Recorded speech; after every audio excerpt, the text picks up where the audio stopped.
Síndrome de piernas inquietas, AESPI 2023. Bienvenidos amigos de nuevo a un capítulo de nuestro canal AESPI Informa.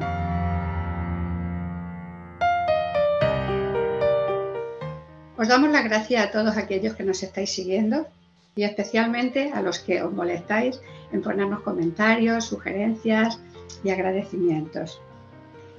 Quiero deciros también que con este capítulo cerraremos nuestra temporada de este año, vamos, de hasta verano, y pues os emplazaremos de nuevo a partir del 1 de septiembre pues con nuevos capítulos para proponer temas, para sugerir.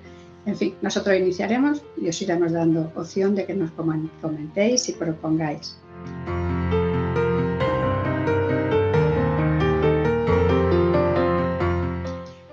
Bueno, sabéis que este es nuestro canal en el que siempre tenemos especialistas en síndrome de piernas inquietas, que siempre nos dan información veraz, contrastada, respaldada por personas con auténtico conocimiento sobre el síndrome de piernas inquietas.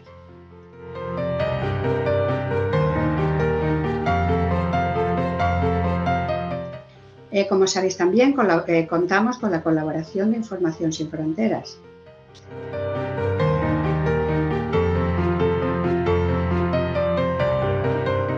Yo soy Purificación Titos, vicepresidenta de AESPI.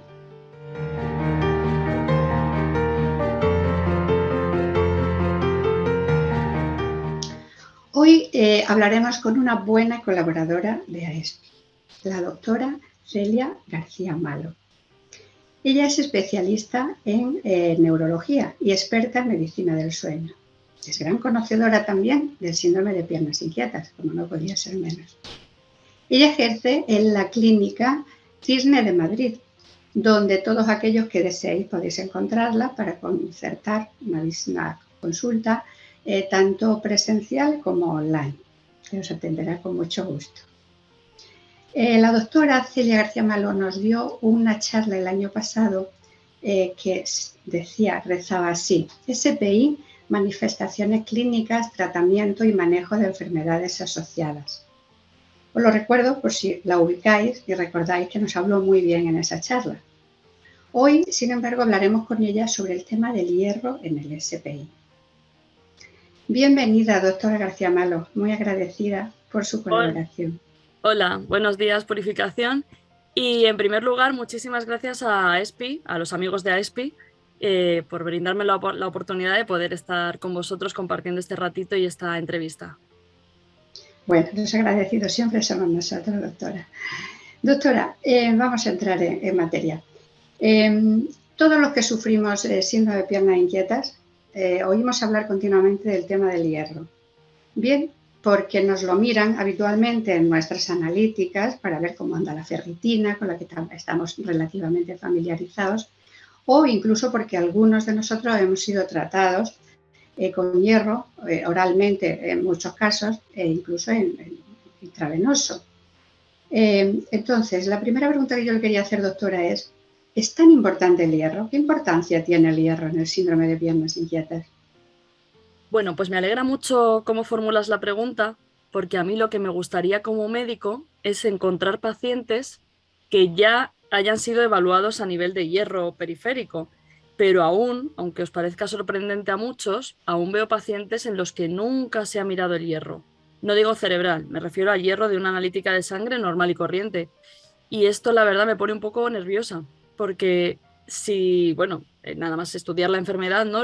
Una de las causas más frecuentes de síndrome de piernas inquietas, o mejor dicho, la alteración que más veces se observa en pacientes que tienen síntomas de síndrome de piernas inquietas, es el déficit de hierro sistémico y luego otras veces solamente a nivel cerebral, que ya veremos más adelante, ¿verdad?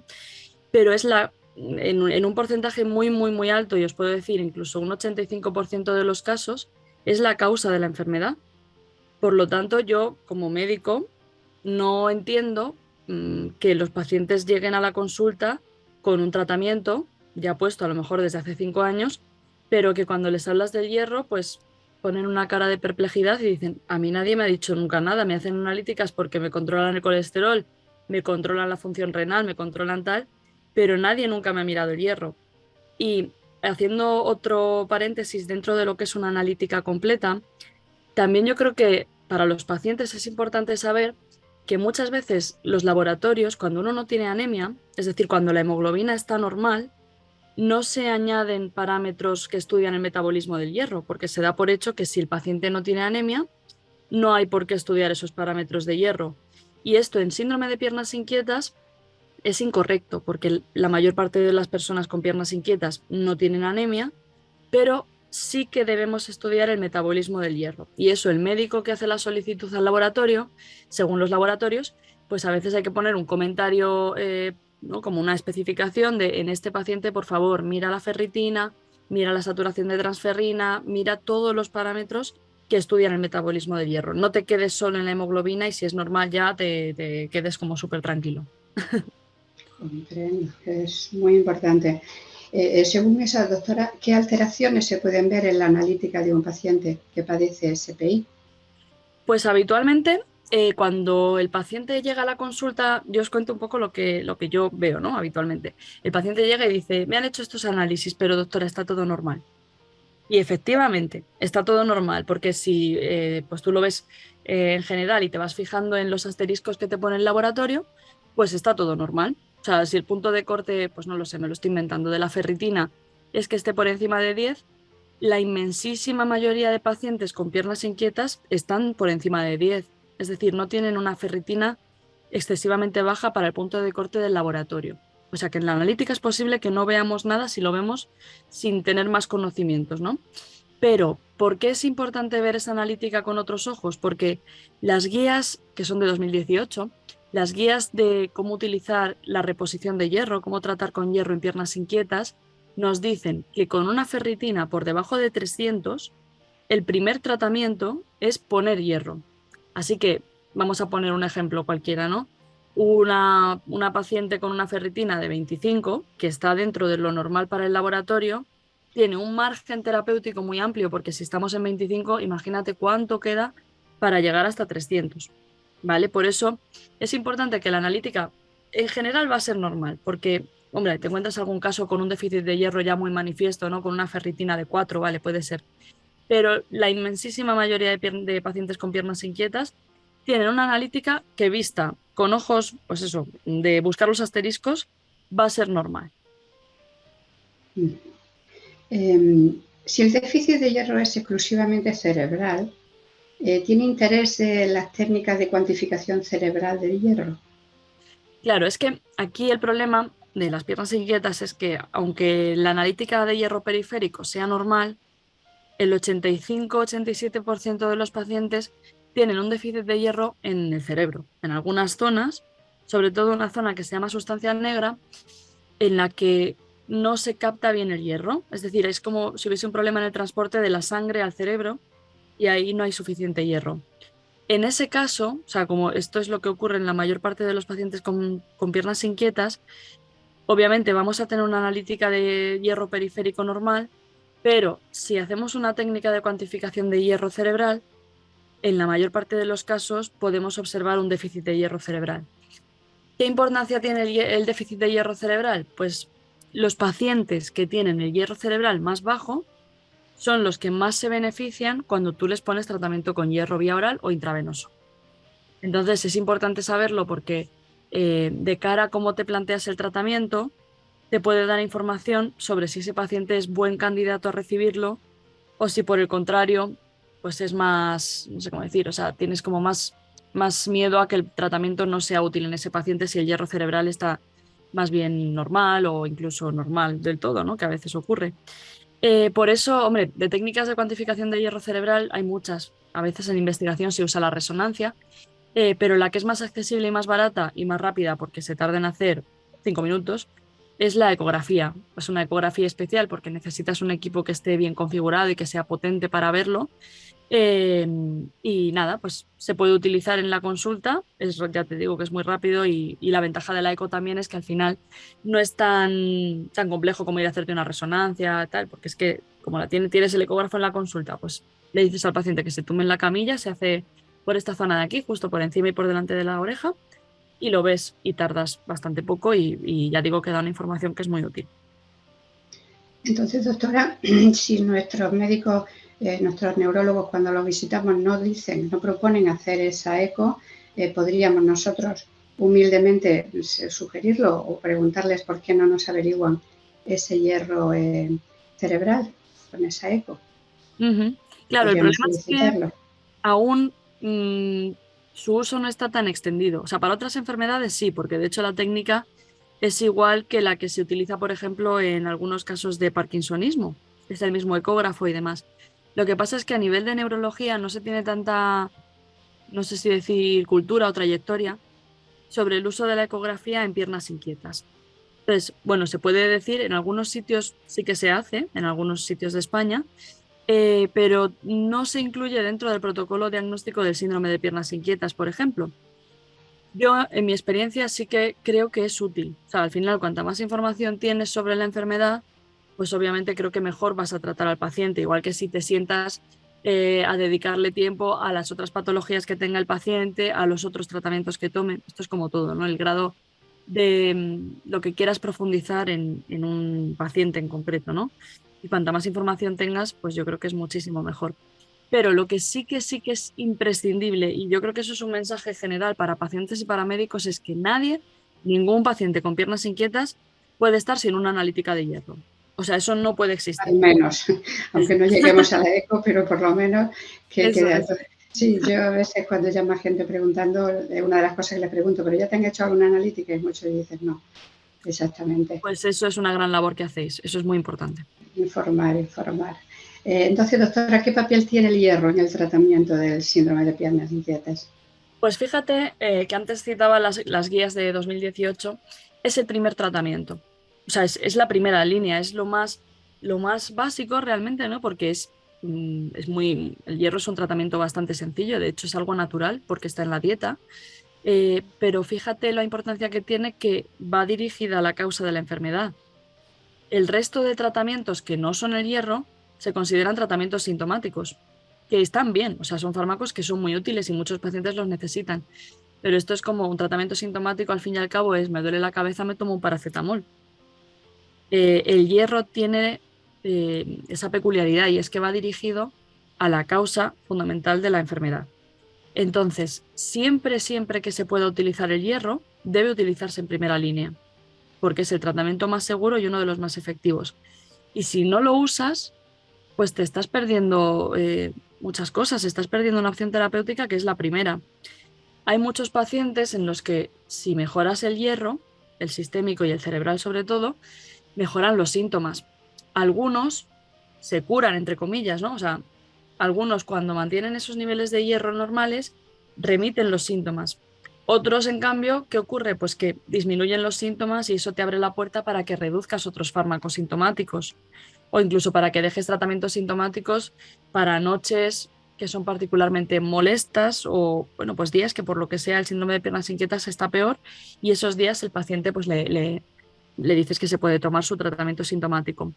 Pero en muchos casos, si lo estudias bien, el tratamiento con hierro funciona y hay casos de pacientes en los que se ha reducido mucho el tratamiento sintomático y otros en los que llevan mucho tiempo sin tratamiento sintomático. Así que es una opción, digo, primera línea. ¿Y por qué aún, doctora, en muchos pacientes no ha sido evaluado todavía el metabolismo del hierro? Pues eso es una pregunta que yo me hago todos los días en la consulta. No lo sé, la verdad, o sea, porque, a ver, es verdad que las guías que maneja la Sociedad Española de Neurología, por ejemplo, son un poco antiguas ya. Y quizá en ese momento, no sé si son de 2012, y es verdad que en los últimos, pues no sé si decir 5, 6 años, ha cambiado mucho el panorama con el hierro, porque la gente se ha quitado bastante el miedo a usarlo, se ha extendido mucho más su uso, es decir, tenemos más experiencia, se han hecho más investigaciones sobre eso y hemos visto que funciona y sobre todo que es seguro, ¿no? Que al principio seguramente pues muchos médicos tenían miedo a utilizarlo, al final estás tratando con hierro a una persona que no tiene un déficit de hierro, porque hemos dicho que la ferritina sistémica está normal y que no tiene anemia. Entonces es verdad que había un cierto miedo a que pusieses demasiado hierro. Como se ha visto que eso no ocurre prácticamente en ningún caso si lo haces bien, o sea, si haces el protocolo, el seguimiento, etcétera, es un tratamiento que es seguro. Y por eso creo que las guías deben ser actualizadas y también extender, sobre todo en otras especialidades donde no es una enfermedad a lo mejor que se vea con tanta frecuencia como en neurología, y sobre todo hablo de atención primaria, pues ponerlo pues como un, no sé, un algoritmo que sea el hierro el número uno, ¿no? Y eso es verdad que ya está en muchas publicaciones científicas, pero que quizá no está tan extendido en lo que son las guías que puede tener un médico en su consulta del día a día. Lo que pasa en general con la poca información que tienen muchos médicos de familia, incluso neurólogos, por lo que veo. En su opinión, doctora, ¿qué ventajas tiene el tratamiento con hierro en el SPI? Pues muchas, porque como digo, es el único que va dirigido a la causa de la enfermedad y la ventaja fundamental es que es algo de la dieta. A ver, al paciente también le puedes recomendar que tome una dieta rica en hierro, ¿no? Que muchos dicen, es que yo como muchísimas legumbres, tal. Pero bueno, al final un tratamiento farmacológico está diseñado, ¿no? Está estudiado para que la absorción sea óptima si lo utilizamos por vía oral, aunque algunas personas es verdad que con la vía oral, con el hierro, no consiguen una gran absorción, porque al final el intestino absorbe una cantidad de hierro y hay veces en las que si tú das más hierro, no consigues mejorar eso, pero sí que produces efectos secundarios, como por ejemplo el estreñimiento. Y hay ciertos casos en los que directamente se pone pinchado. Se coge una vía, se pasa el fármaco y se tarda una hora en poner el fármaco y el paciente luego se va a su casa y es un tratamiento que puede durar mucho tiempo el beneficio, porque al final sube la ferritina bastante y puede durar alta, pues depende cómo sea el perfil del paciente, pero un año, 3 años, o sea, es un gran beneficio el usarlo intravenoso.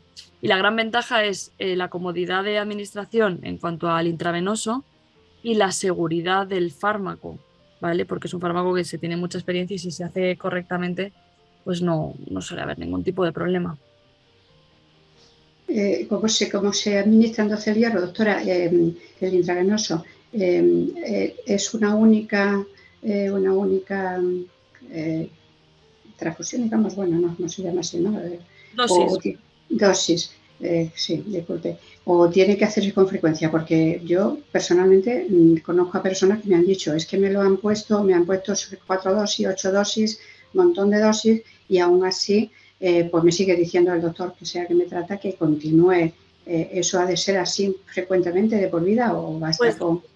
depende del tipo de paciente. Por ejemplo, una mujer en edad fértil con la regla, con menstruación, pues obviamente va a tener pérdidas de hierro.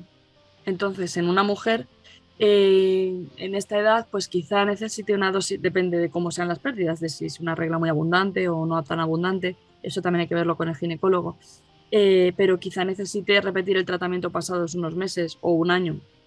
Pero, por ejemplo, un hombre que no tiene pérdidas, yo conozco algunos pacientes que se pusieron una infusión y llevan 2 años o incluso 3 con unas ferritinas que son buenas y bien de las piernas inquietas. Entonces eso depende mucho. Y luego, en cuanto a las dosis, el hierro intravenoso que más se utiliza para piernas inquietas, que es el que más efectivo ha demostrado ser y más seguro, ese solamente se puede poner dos dosis. Se puede poner un día mitad de dosis y a los 5 o 7 días la otra mitad, pero en general se concentra la dosis estándar, que es 1000 miligramos, y se pone un solo día. Y en este tipo de formulación, como digo, pues habitualmente no es necesario repetir el tratamiento tan frecuentemente. Hay otras presentaciones de hierro intravenoso que tienen una posología distinta, es decir, que necesitan inyecciones más frecuentes. Y ese tipo de presentaciones de hierro no son las que tienen más evidencia para piernas inquietas. ¿Vale? O sea que, bueno, ya luego, a ver, el mundo del hierro da, da para mucho, ¿vale? Pero bueno, luego hay muchos tipos diferentes de lo que son, pues eso, presentaciones de hierro. No todas son iguales del hierro intravenoso. Y hay unas que tienen más experiencia para piernas inquietas y otras que no tienen tanta experiencia, pero que sí tienen experiencia, por ejemplo, para anemia ferropénica, para anemia por déficit de hierro. Y en cuanto al hierro oral, doctora, ¿hay también algún tipo de fármaco concreto que sea más recomendable o más eficaz o que lo asimilemos mejor o también dependerá de cada paciente? Claro, depende de cada paciente y sobre todo depende de la cantidad de hierro que lleve el compuesto y de que no produzca efectos secundarios. Porque el problema del hierro vía oral, aparte de la absorción, ¿no? Que puede ser que no sea obviamente no se absorbe el 100% por vía intestinal, se absorbe pues como cuando tú das cualquier tipo de alimento, nunca absorbes el 100%. Entonces, uno de los problemas que ocurre a veces, más allá de ese, es que a veces se producen efectos secundarios. Casi el más frecuente diría que es el estreñimiento. Entonces, esto a veces hace que los pacientes no puedan continuar el tratamiento por los efectos secundarios gastrointestinales y al final pues acaban tomándolo de forma muy errática sin que eso tenga una buena repercusión, ¿no?, sobre el estado de hierro. Y luego, más allá de buscar un compuesto que tenga pocos efectos secundarios y que el paciente lo tolere, pues se cree que el hierro microsomal es el que mejor se absorbe a nivel digestivo. Y hay diferentes marcas que se pueden emplear. Y a veces, pues bueno, más allá de eso, pues también eso, puedes cambiar de una marca a otra según si el paciente presenta efectos secundarios o si prefiere sobres, si prefiere una ampolla bebible. Ya eso pues tienes que individualizarlo según cada paciente. En el caso. Ha dicho que una palabra que me gustaría que repitiera porque nos quede, el hierro microsumal o algo así ha dicho, Ujú. es que mejor dentro de distintas marcas, hierro microsumal. Vale, es que los pacientes siempre los socios preguntan y de qué dijo que o sea, le interesan estas palabras siempre para, entre otras cosas, consultarlo con sus médicos de familia, claro, Por supuesto. estas ideas que ustedes nos sugieren tan interesantes y que no conocen la mayoría de los médicos. Bien, doctora, entonces, ¿cómo deberíamos realizar el seguimiento de nuestro estado de hierro en general, las personas con SPI? Pues, a ver, si el paciente, en primera consulta todo el mundo tiene que tener una analítica de hierro, ¿vale? Una analítica completa con todo el estudio de hierro. Y en el seguimiento, más allá de a ver, si no se trata en la primera ocasión, cada 6 meses se debe hacer una analítica con el perfil de hierro, porque si se abre la puerta de tratar con hierro, obviamente hay que aprovecharla. Es una oportunidad de tratamiento que no hay que perder. Si el paciente se ha tratado con hierro, por ejemplo, lo más común que es usar el hierro vía oral, se recomienda repetir una analítica a los 3 meses del hierro vía oral para ver cuánto ha mejorado la ferritina y la saturación de transferrina, ¿no? O sea, cuánto han mejorado los parámetros de hierro sistémicos. Si no has conseguido una absorción vía oral buena, puedes insistir, puedes pasar otros 3 meses tomando hierro vía oral y luego repetir otra analítica. Pero en ciertos casos, sobre todo cuando el paciente tiene muchos síntomas de piernas inquietas o toma fármacos que le producen efectos secundarios, es una opción y es un paciente candidato a hierro intravenoso. Le voy a pedir que por favor repita esos parámetros que debemos recordar, porque muchas veces vamos al médico de familia a que nos repita esa analítica sin acudir al neurólogo, y en caso necesario cuando vamos al neurólogo. Entonces, generalmente, por ejemplo, en mi caso, yo le digo, pídame la ferritina, por favor. Ahora que le escucho esos otros parámetros, me gustaría que los dijera claro para que podamos saber qué debemos decirle que nos mida, que nos pida, no solamente la ferritina, ¿verdad? Claro, no solamente la ferritina, y esto sí que hablando con los hematólogos, pues al final eh, me han convencido. Es así, o sea, para estudiar el metabolismo del hierro no basta solo una ferritina, porque hay que estudiar más cosas, ¿no?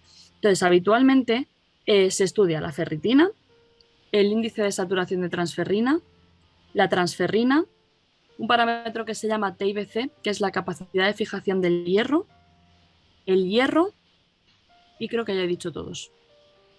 Efectivamente. Y luego también la hemoglobina, obviamente, que es lo que marca si hay anemia o no hay anemia.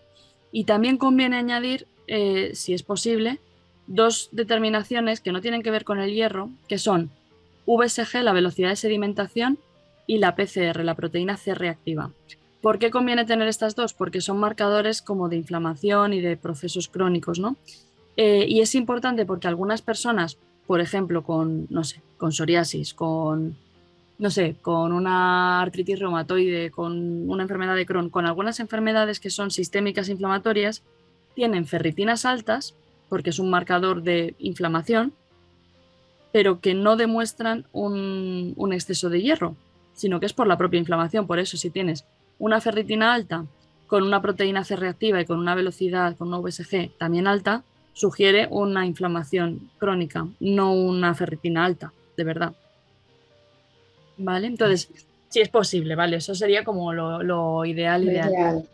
Lo Bueno, ideal. tenerlo claro siempre es importante y bueno porque hay opciones en las que se podrá pedir a los médicos que lo miren, y sobre todo personas que tienen el SPI en grado alto o grave y que están siempre sufriéndolo y que a veces no son bien atendidos, entre otras cosas porque muchos médicos, no solo de familia, pues no saben cómo tratar todo esto.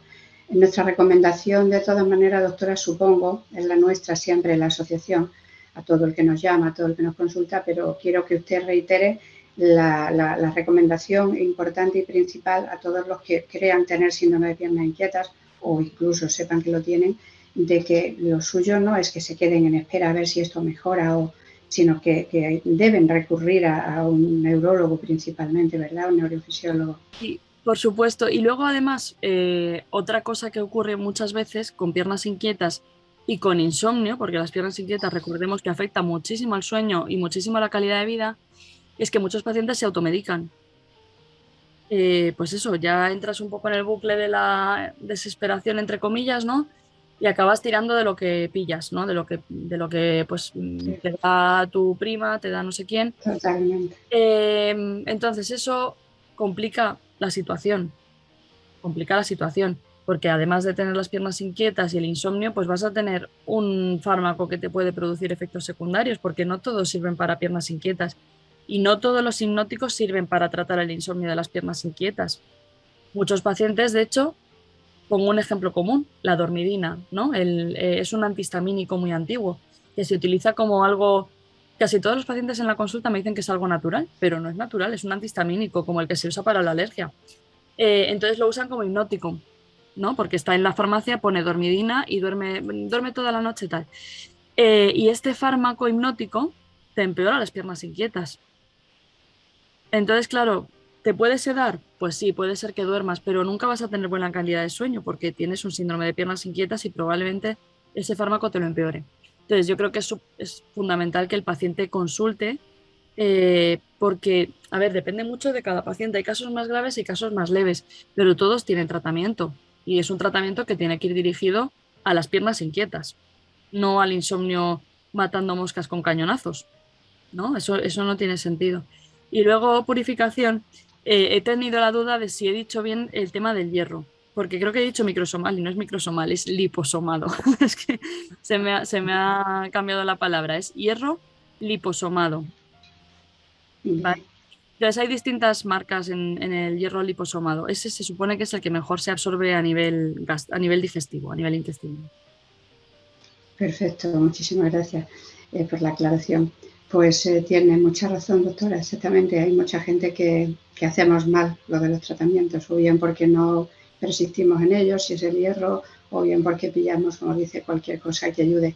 Y a donde hay que ir es a la base, a tratar el problema base, que exactamente a mucha gente le dan cantidad de hipnóticos, de somníferos y cosas que lo único que hacen es agravarles precisamente el síndrome de pierna inquieta. En esto tenemos mucha experiencia con muchas personas que nos lo comunican y claro, solo hacemos que decirle eso, que empiece por ir a que le miren a ver si es realmente lo que tiene es un síndrome de pierna inquietas.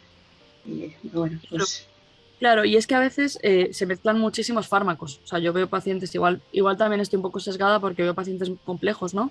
Pero veo gente tomando muchas pastillas para dormir. Muchas, 5, 10, las que sean. O sea, cosas que son, bueno, no una sé, locura. cortar una lista y tarda un rato en hacer la lista de los fármacos que toma y no descansa. Y si te pones a investigarlo, pues tiene piernas inquietas.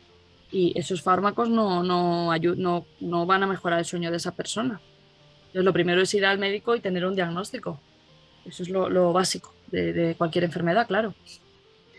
Doctora, concentrándonos en su consulta, nos interesa mucho saber sobre usted y su consulta y sus compañeros, que sabemos que trabajan todos en equipo, distintas especialidades y todos ellos pueden ayudarnos en el SPI. Quería preguntarle, cuando ustedes deciden poner un tratamiento de hierro intravenoso, es porque han partido previamente de una ecografía craneal, me imagino. Es decir, no se pone el hierro así como así porque parece que tienes síndrome de piernas inquietas o sin haber hecho antes otras comprobaciones u otros. ¿Cuándo se pone el hierro? ¿Cómo lo hacen? ¿Quién lo hace? Su Claro, caso práctico, depende. por O sea, si favor. tienes, si tienes acceso a la ecografía, pues se puede utilizar. Como en muchos sitios aún no está disponible la ecografía, más allá de la importancia de la eco, que es muy interesante, ¿no? Porque te permite predecir la respuesta al tratamiento y ver también por qué se produce un fracaso en algunos pacientes, ¿no? Por qué no mejoran los síntomas a pesar del hierro. El hierro intravenoso, dentro de lo que te dicen las guías, es que lo debes utilizar si fracasa el hierro vía oral, si necesitas una rapidez de respuesta, o sea, si el paciente está malo, pues se lo tienes que poner porque la respuesta va a ser más rápida, o si tú ya identificas una causa que te vaya a hacer desperdiciar el hierro vía oral. Por ejemplo, si el paciente tiene una enfermedad celíaca o sea, una enfermedad malabsortiva intestinal, pues tampoco te puedes empeñar en darle el hierro vía oral porque no lo va a absorber, ¿no? Entonces, estos son los pacientes que son los mejores candidatos a recibir el tratamiento con hierro intravenoso. Eso generalmente yo en la consulta con el paciente, ¿no? Pues el paciente me cuenta su historia farmacológica, tal. Nos aseguramos de que lo que tiene es un síndrome de piernas inquietas porque el hierro trata la causa de las piernas inquietas, no de todos los cuadros que producen molestias en las piernas, porque puede haber 1000 causas. Esto es para las piernas inquietas, entonces el neurólogo tiene que explorar, tiene que ver que eso efectivamente es un síndrome de piernas inquietas. Yo luego veo la analítica que tiene el paciente, decido, según si ha tomado hierro vía oral o no, si vamos a optar por el hierro vía oral o si directamente es para tratamiento intravenoso. Entonces, yo soy neuróloga. Creo que es muy importante coordinarse con otros especialistas para que el resultado sea redondo, ¿no? Y que vayas sobre seguro. Entonces, nosotros lo que hacemos es trabajar con una hematóloga. Después, esa hematóloga, yo ya he dado como mi ok, ¿no? Como neuróloga, pues digo, sí, piernas inquietas y cumple el criterio que me dicen las guías para tratamiento con hierro. Le remito a mi compañera hematóloga. Entonces, la hematóloga ve la analítica y afortunadamente lo ve con ojos de hematóloga y seguro que va a prestar atención a detalles que yo como neuróloga no voy a prestar o no voy a saber interpretar y ella da también el ok, ¿no? Entonces, pasamos esos dos filtros, ese paciente o esa paciente es candidato a hierro intravenoso. ¿Cómo se hace el tratamiento? Pues se hace habitualmente en un hospital de día, entonces pues se concierta la cita. Pues va a venir usted el viernes a las 11 de la mañana. El paciente llega, se le coge una vía periférica, ¿vale? Y entonces se pasa el fármaco. Y el pasar el fármaco tarda habitualmente una media hora. O sea que entre que el paciente llega, se pasa el fármaco y tal, igual es una hora y media, algo así. Es lo que dura el tratamiento. Luego el paciente se va a casa y ya está. Muy bien, no es muy complicado. Está interesante. Doctora, ¿y podría apuntar el cierto grado, aproximándose, qué grado, qué probabilidad de éxito hay con el hierro intravenoso? Pues el grado de respuesta y de éxito terapéutico se estima en un 60 o 70%, dependiendo seguramente de las características del paciente y del tipo de hierro. Yo creo que es muy importante el tipo de hierro que utilices, el tipo de hierro intravenoso, porque como dije, no todos tienen la misma capacidad de entrar en el cerebro, ¿no? Entonces, como lo que queremos es revertir el déficit de hierro cerebral, la marca, pues oye, sí que es importante para esto. Y luego, más allá del grado de mejoría, ¿no? De si remiten los síntomas o no, creo que hay una parte muy importante del tratamiento con hierro que es lo que nos permite reducir los fármacos sintomáticos, ¿no? Los tratamientos sintomáticos. Entonces, por ejemplo, los agonistas dopaminérgicos. Bueno, no, pues hay muchos agonistas dopaminérgicos que se llevan usando mucho tiempo para piernas inquietas. Em, Tienen efectos secundarios porque a medio y largo plazo desarrollan la complicación del fenómeno de aumento, que seguro que AESPI tiene muchísima información al respecto y es muy importante identificarlo a tiempo. Entonces, en los pacientes, esto es evidencia científica hecha en una investigación creo que es de 2019. Aquellos pacientes que tienen un déficit de hierro cerebral medido por ecografía, en los que el hierro cerebral está más bajo y se les pone un tratamiento con hierro intravenoso, se consigue reducir el agonista dopaminérgico un 33%. Y el seguimiento es corto, o sea, el seguimiento son creo que 200 y pico días. ¿Vale? Eh, Parecerá poco a lo mejor reducir un agonista dopaminérgico un 33%, pero eso significa que algunos pacientes eliminaron el agonista dopaminérgico y que en otros por lo menos se cortó la escalada de dosis, porque el problema del fenómeno de aumento es que el paciente entra en bucle y acaba necesitando más, y el poner más complica aún más. Entonces, para nosotros, reducir el agonista dopaminérgico por mí, aunque fuese solo un 1%, me parece un éxito, la verdad. Me parece muy bueno para el paciente. Perfecto, doctora. Una información muy interesante la que nos acaba de dar. Muy bien, doctora. Yo he agotado prácticamente mi idea de mis preguntas, de lo que quería comentar con usted y preguntarle. Le dejo que haga el resumen que quiera, las recomendaciones que quiera, que concluya como desee, por favor, este podcast.